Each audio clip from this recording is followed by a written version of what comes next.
On today's show, we do an interview with one of our favorite designers of 3D models, Emilio Vit. Stick around.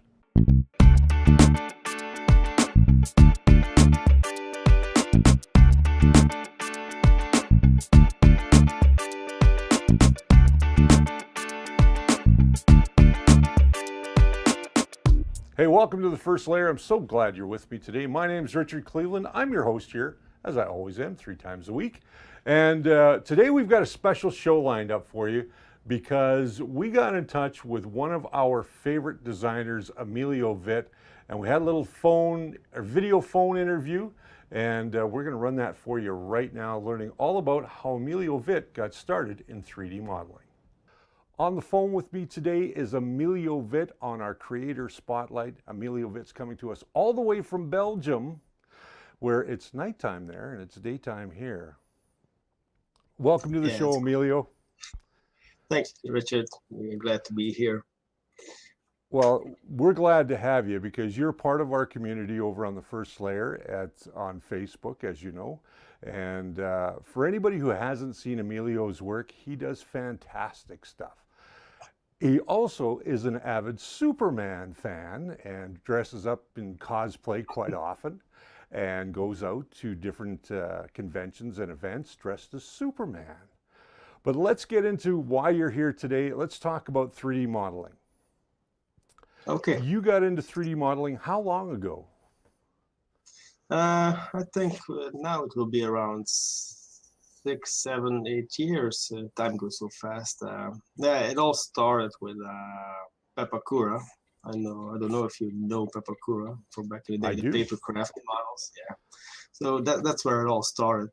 I went to a convention and I saw the cosplayers. I thought, I like that. I want to try to make something cosplay. So I made my first Iron Man suit with Pepakura models that were out there.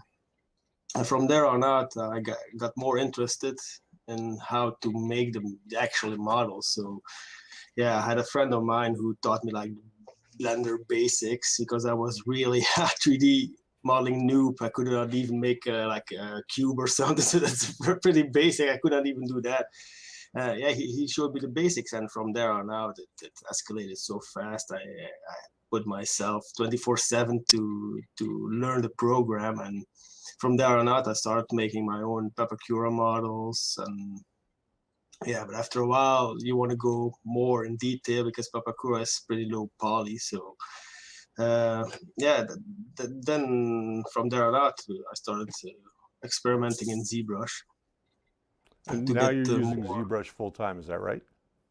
Yeah, I use Blender also a lot, but more to make like the raw forms in it. I start in Blender to like when I do a base, for example, I make like the shape, the rough shape. I make it in there, and then I export it over to ZBrush to make it more high-end polys and add the details on it.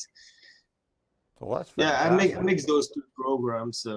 But it took me a couple of years to master it all because at first I only worked in Blender, but yeah, Blender is good so far. But yeah, for like the more architectural forms, is Blender very good. I never get used to making the organic type models. For that you need ZBrush to go much better, more detailed. Yeah, from there on out, it escalated very quickly. I bought myself a drawing screen because you need that for sure if you want to make decent details on it, because it's near to impossible to do it with a mouse. Yeah. Yeah, I've tried drawing on the computer from time to time, and yeah, I'm not very good at it. It's hard. It's hard. You definitely need a drawing tablet to make decent models. It takes a lot away of the time. Also, you can cut the half of the time with the drawing tablet instead of a mouse. Because with a mouse, you for example, you draw a line, but when you need a specific form, it's so hard to get it in one try with the mouse. Yeah, it's you win a lot of time, let's say it like that. that's how I make fast models by drawing them Well, with the pen. you know, that's something I wanted to ask you. Where do you draw your inspiration from when you're coming up with your models? I'm sure a lot of people want to know that answer. Yeah, I'm a big movie fan, so a lot is from the movies. I'm not much of a comic reader because yeah, I'm always making my own stuff, so I don't have time to read comics. But I see a lot of on conventions, but most of the stuff I get from movies. I'm like a movie maniac since I was a little kid, especially horror movies. I'm a big horror fan, so yeah, from there I try to get my inspiration. But it's very hard to find a model to make because there's so many things that you can make. But sometimes when you start thinking, okay, what I'm gonna do, it's like poof, because it's I hard have to that make something. inspiration a lot. Yeah, because you want You've to make watched this something show that once in a while, haven't you? I try every time, man. I'm kind of like the guy with ADD, so I'll be talking about something. Next thing you know, it's squirrel. Yeah, yeah. Usually, when I think too much, it doesn't come to me. It has to pop in my head, and then I'm okay. I'm gonna make something, and usually it goes from there on out very smoothly. But if I think too much on it, I never get on the model I want to make or create because I think too much on it. And the hard part is try to make stuff that's appealing for the bigger public because yeah, everybody likes something. There's always pros and cons. Not everybody gonna like the model. There are people gonna love the model. You know, it's difficult to find a nice equilibrium in it. Sure, So yeah, I the can understand that. model that Absolutely. everybody loves. So Yeah, you've because if got you models out there with some great characters.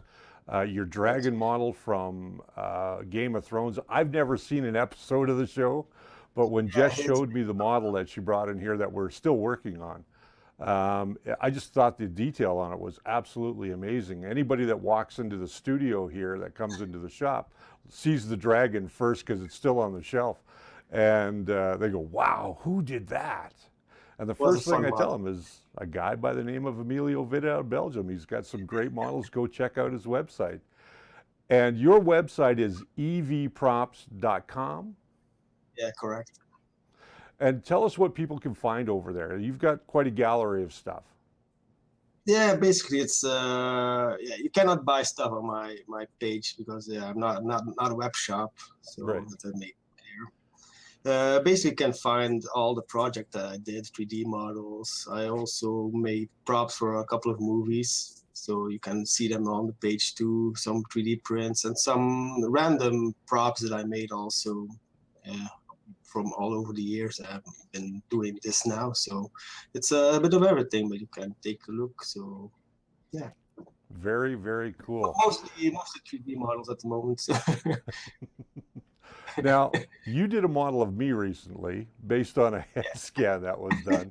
The guys brought it in here a while back, and I got to tell you, it still sits on my show desk. When I'm zoomed out and you can see the whole desk, you actually can see it.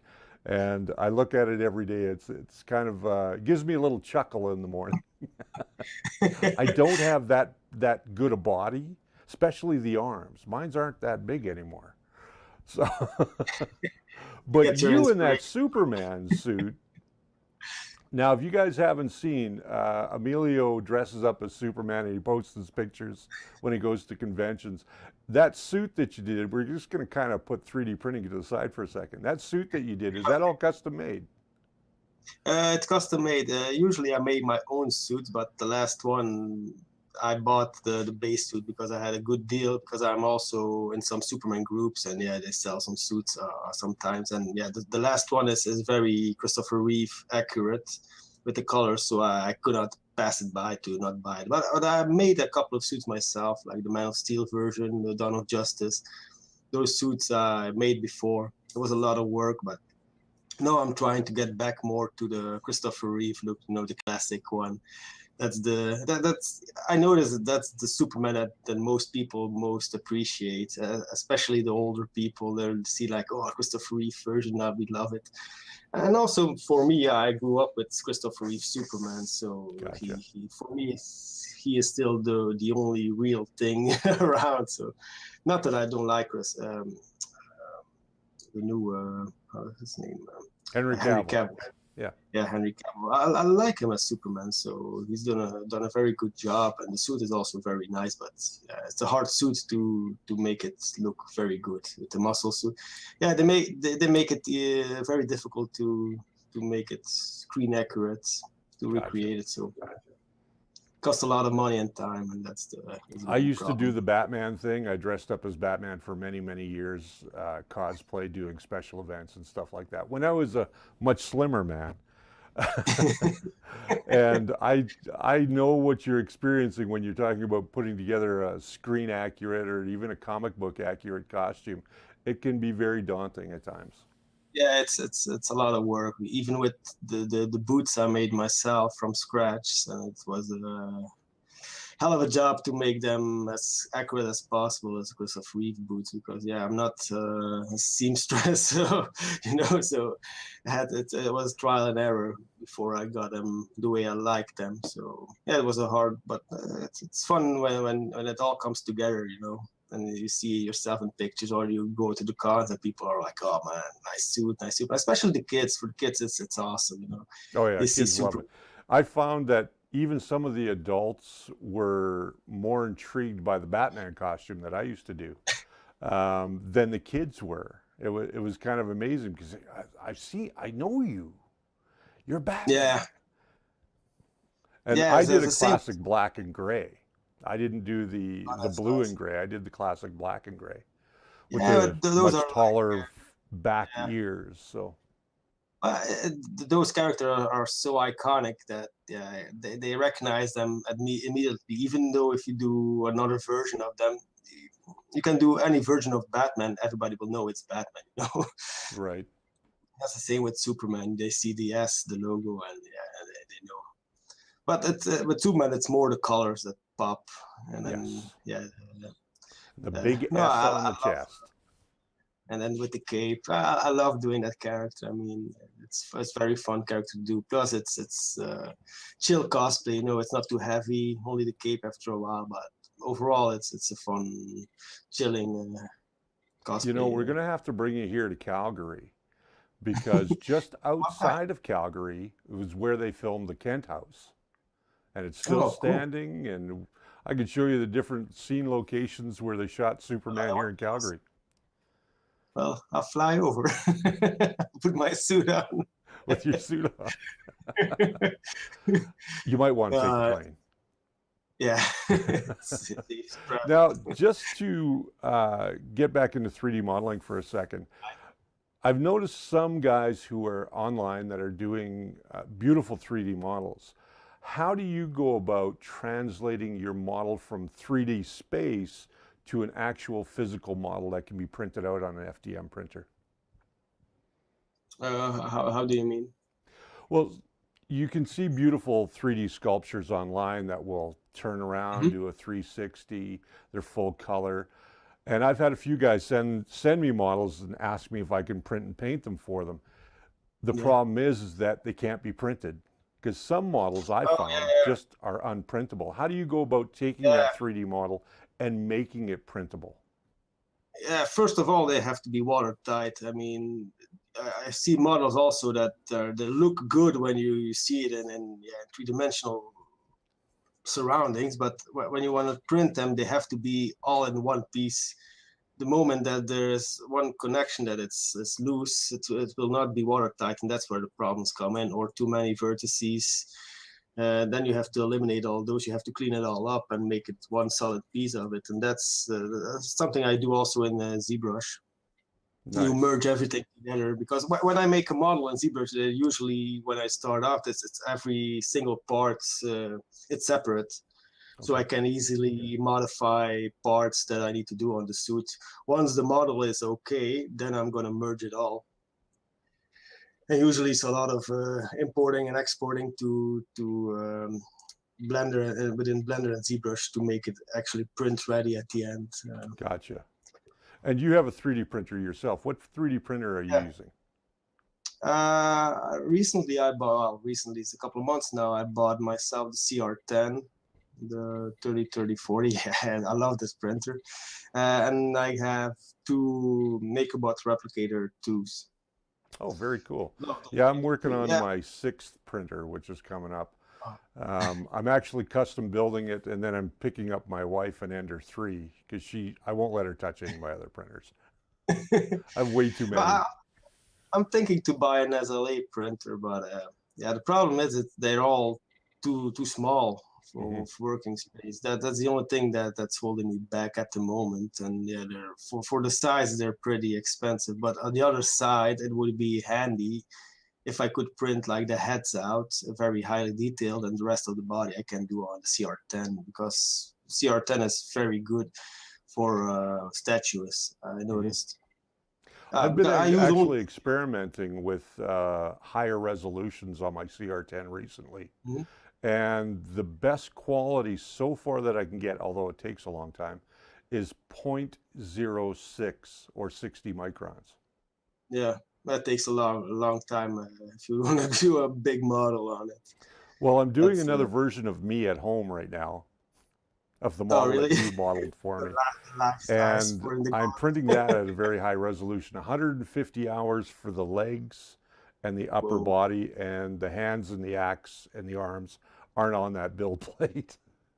Yeah, I'm curious to see how that's gonna come out because yeah, when you see the original 3D model, it has a lot of more details in the face because I sculpted back your mustache and the I see hair. that.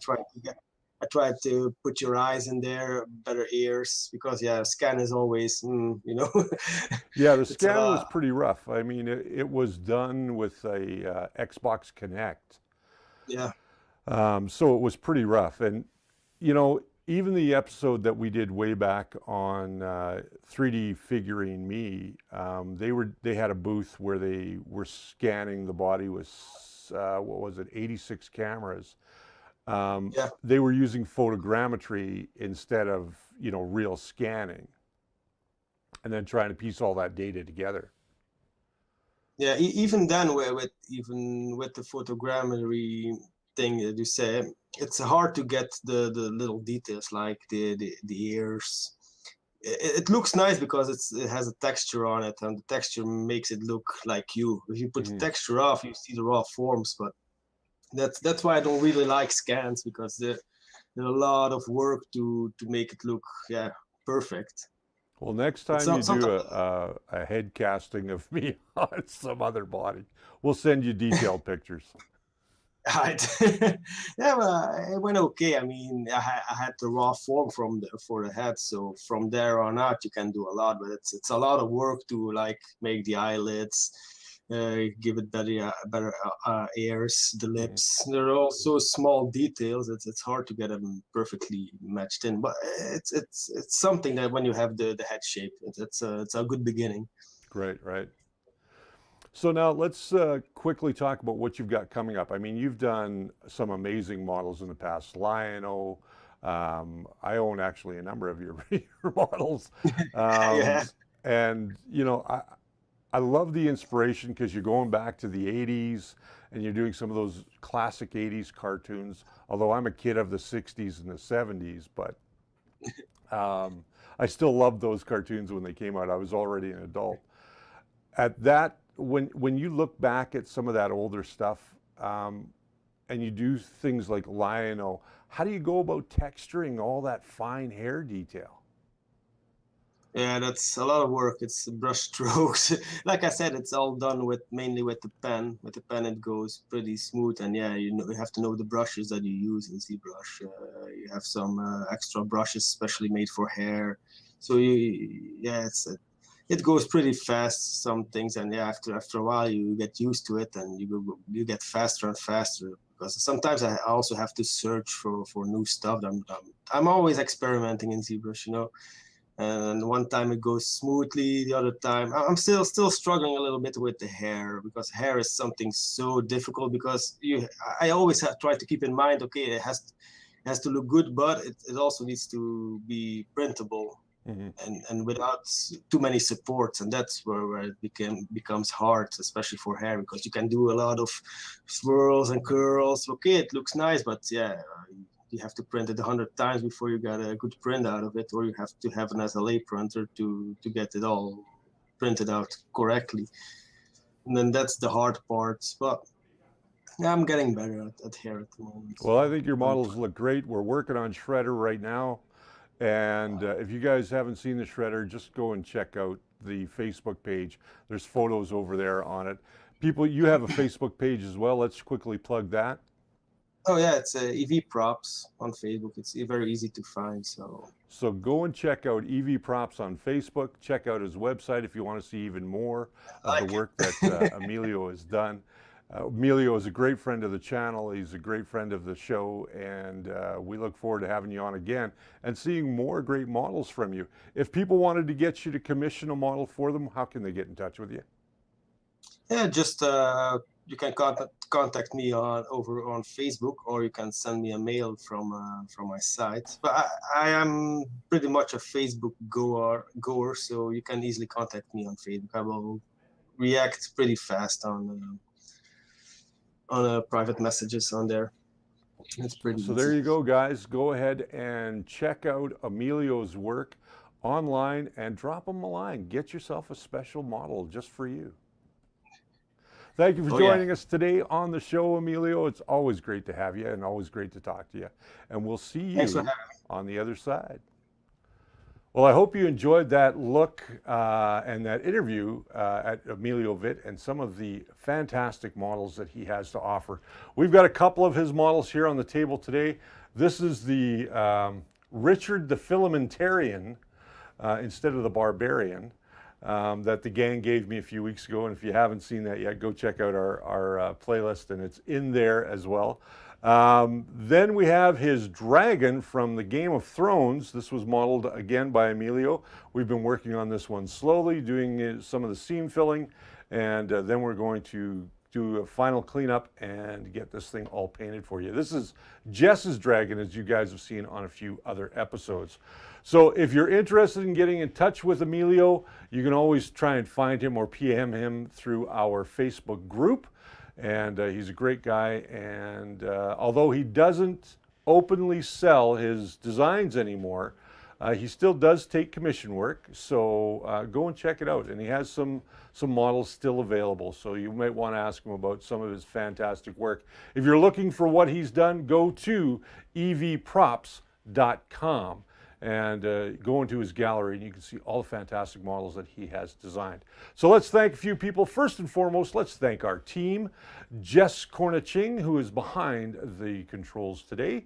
And we also want to thank Frank Awesome and our newest member, Brian Baker. Brian Baker. Why didn't I not remember his last name? I don't know.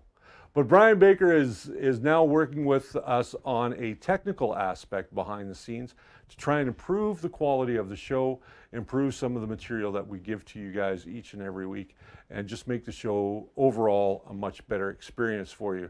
Now, the website is being worked on because I've had a few questions about that. It is being worked on. The store will be opening very soon as well, and we'll let you know when that happens. We've got a Facebook page now. Not just a group, so make sure you go over and check out all the news and reviews of things that we'll be putting up there. We're just trying to increase our range across different platforms and bring in new people to our community and talk a little bit more about 3D printing. So if you can, go ahead and share that page out. Let people know that you're part of our group, and bring them on in, and we will certainly welcome them. As you know, we welcome everybody into our group, no matter who they are. Now, I also want to thank our Patreons, because without them, we wouldn't have a show. So on patreon.com/thefirstlayer, you can go there, and if you want to become part of our Patreon videos, then or see our Patreon videos, then you can go up there and get all the news of stuff that we're doing there. We're right in the middle of a painting tutorial right now, and then we are going to be moving forward on a build that I think you guys are going to really enjoy. It's going to be an interesting scratch build of a 3D printer. We're going to try and make it as quiet as possible. And we might even put water cooling on it. We're not sure yet.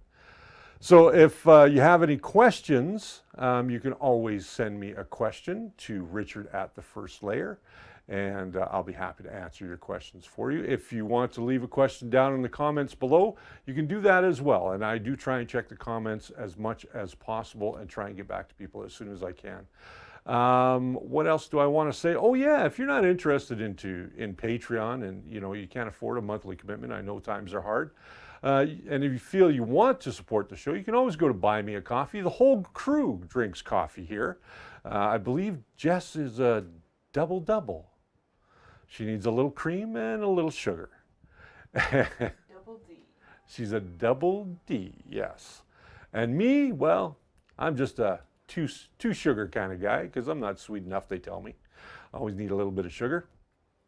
And what else do I want to say to you guys? So yeah, so if you want to buy me a coffee, go to buymeacoffee.com/thefirstlayer. And all the money that we bring in from our various outside sources all goes into the same pot to help us improve the experience for you guys and helps us to get out to events and things like that so that we can bring you more information about the world of 3D printing.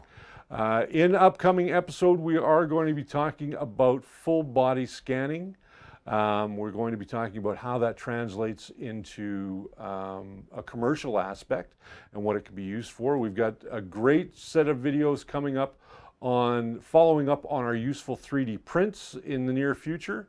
We're going to take a little bit deeper look into useful 3D prints, not just for the household this time, but for those suffering from disabilities.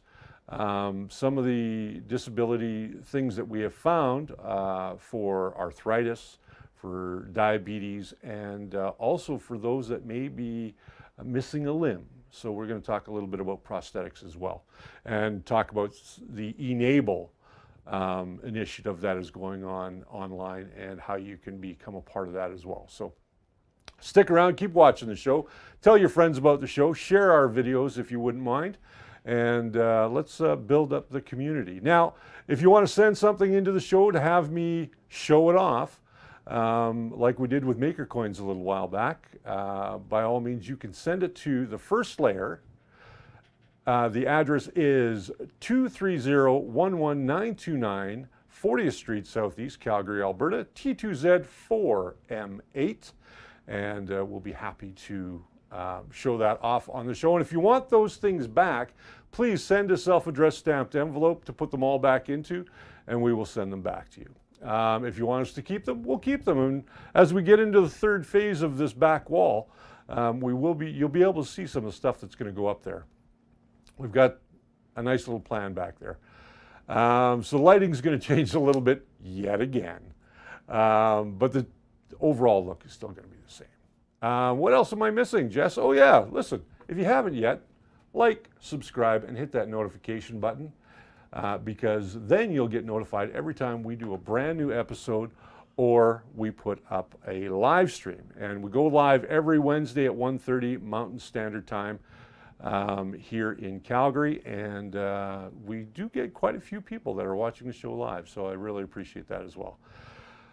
Now, with that being said, that's the end of our show. So, oh wait, who didn't we thank? The people that are most important, other than the Patreons and you folks that watch the show. We didn't thank our friends over at Spool 3D for giving us the space to do the show in 3 times a week. So remember, print it right, print it with spool3d.ca. They've got everything that you need, from printers to filaments and all the parts and accessories you could need for either upgrading or building a brand new printer. So until next time, my friends, remember that the First Layer is always your foundation to a great print. Till next time.